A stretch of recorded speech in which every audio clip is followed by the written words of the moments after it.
So today I have a new problem, new case. That laptop is inspiron, then the sound not working.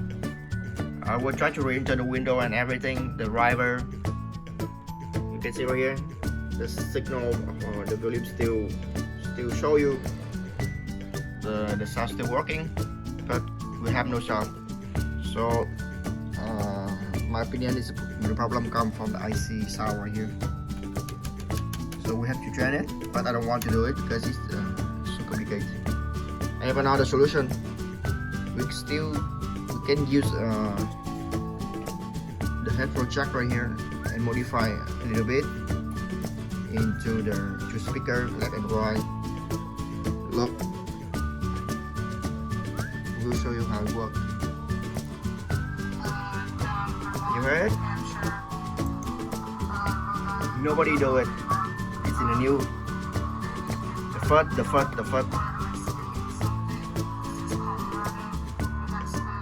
So if you have problems with sound, you can call us. Our 4652 41 15.